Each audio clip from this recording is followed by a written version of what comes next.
Hey, good morning, everybody. Welcome to the Morning Devo with Beau. Hope you guys are well today. It's Genesis 33. And so this is kind of a cool chapter, and it kind of brings us to a head as far as Jacob and Esau's relationship goes.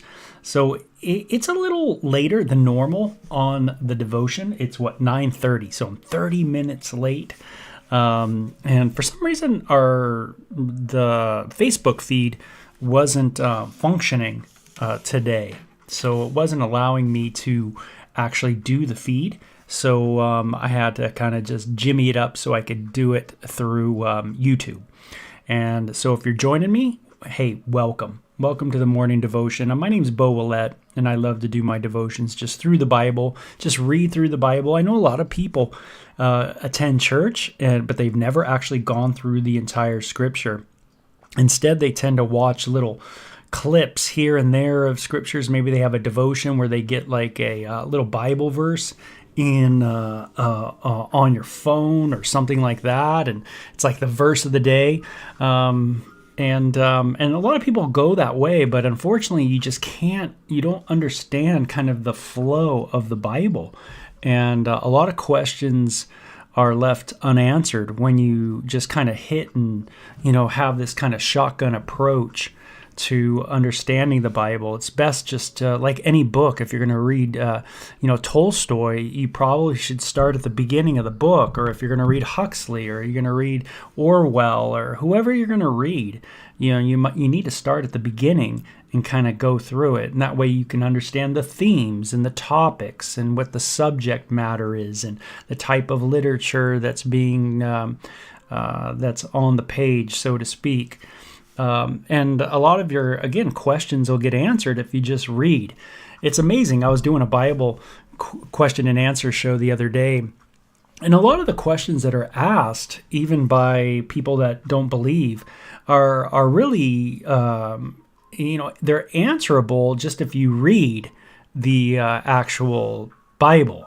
If you read the Bible and you just kind of went through it and thought about it, maybe had a pencil or a pen there, and you could kind of, be constructive in your reading, meaning you're thinking about it and underlining and stuff like that, you'd kind of see the answer.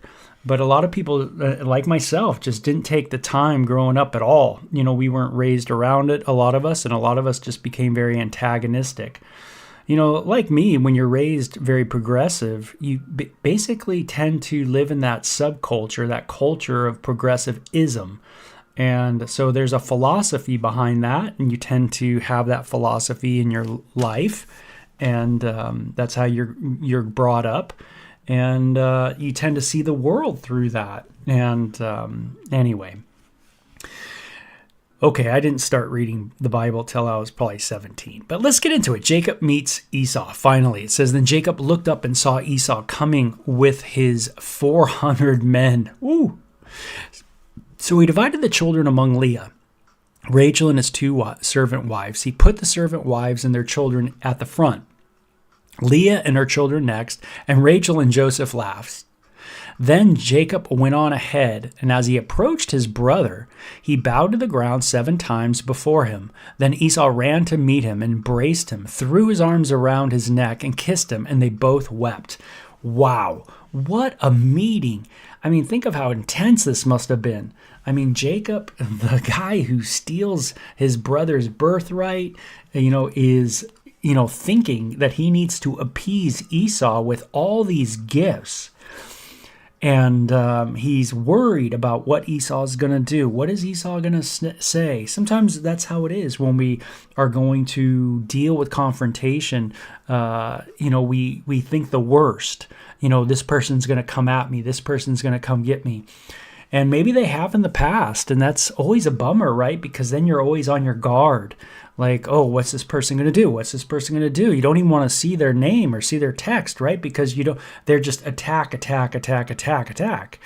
And it's like what the band, Attack. I think there's a band called that. But anyway, it's neat that Esau hugs Jacob and embraces him and kisses him and throws himself at Jacob, and they both weep and they just cry.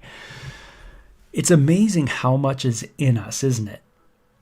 Like how much pain and hurt is in us from the past.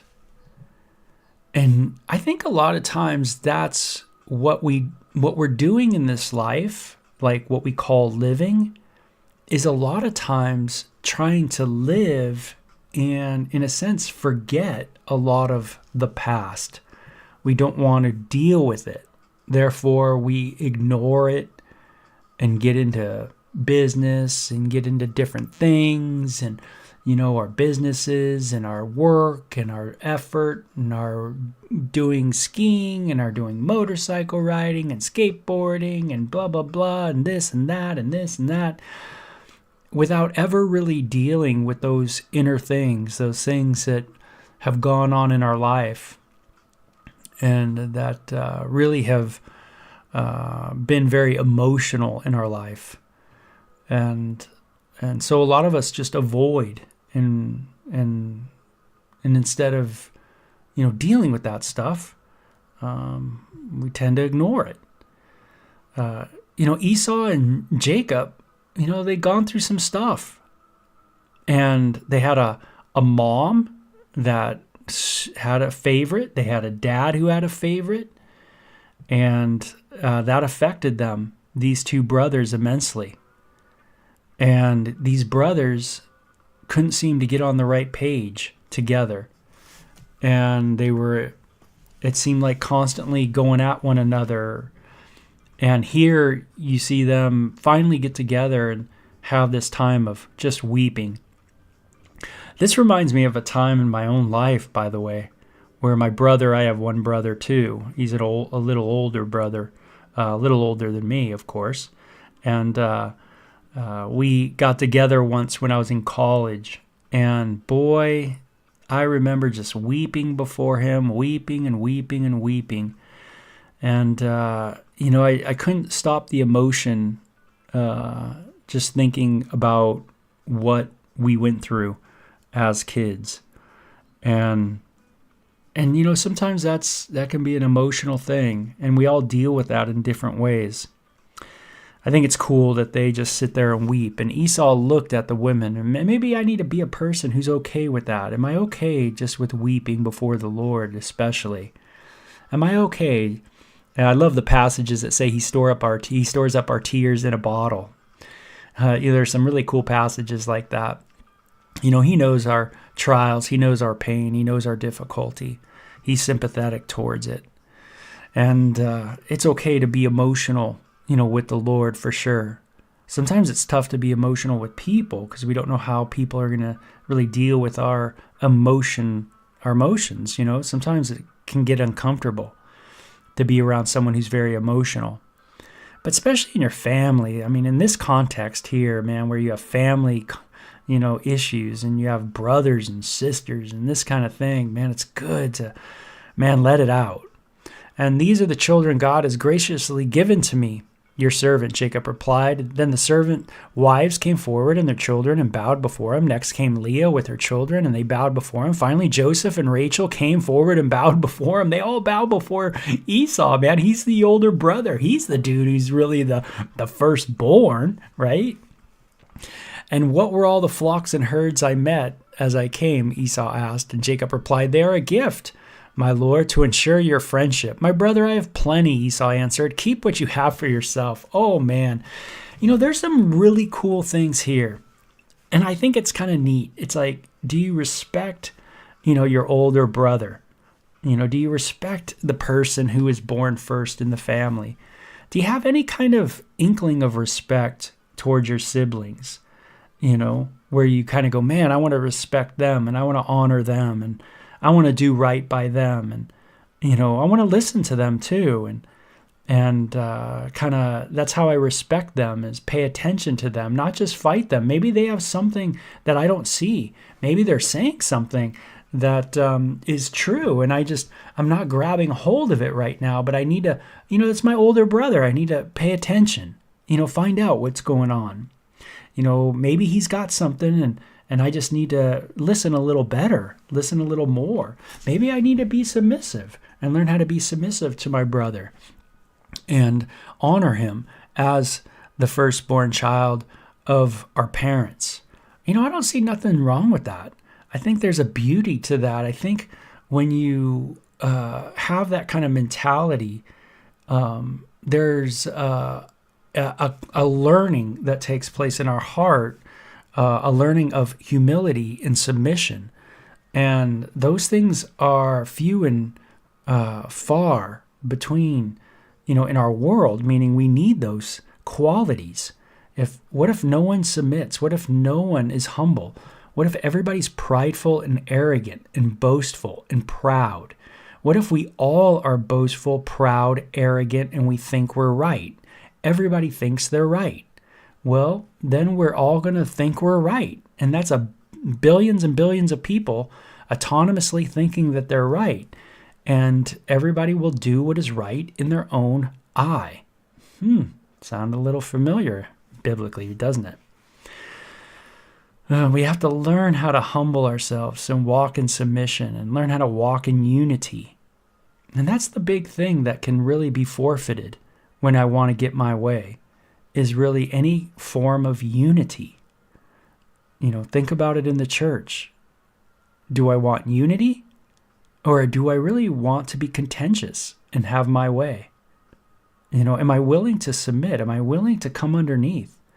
Even if I'm a leader, am I willing to come underneath? Am I willing to submit? The pastor of a church should be the greatest person who teaches submission. The pastor of a church should be the one who is humble mostly and submitting.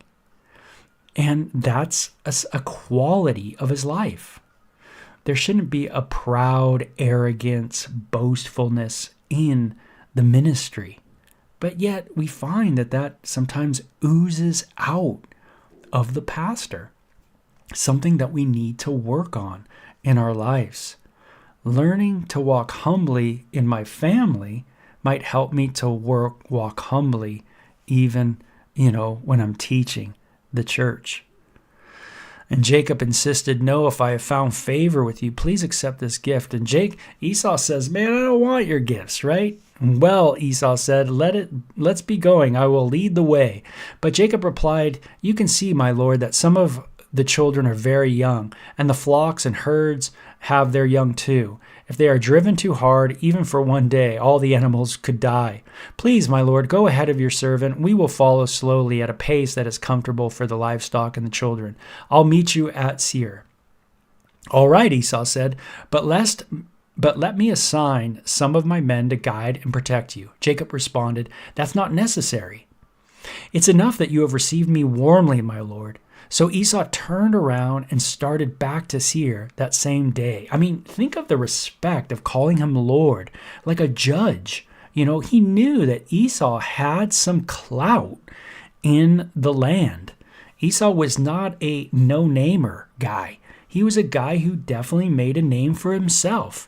And he was a very wealthy man, a good businessman, obviously.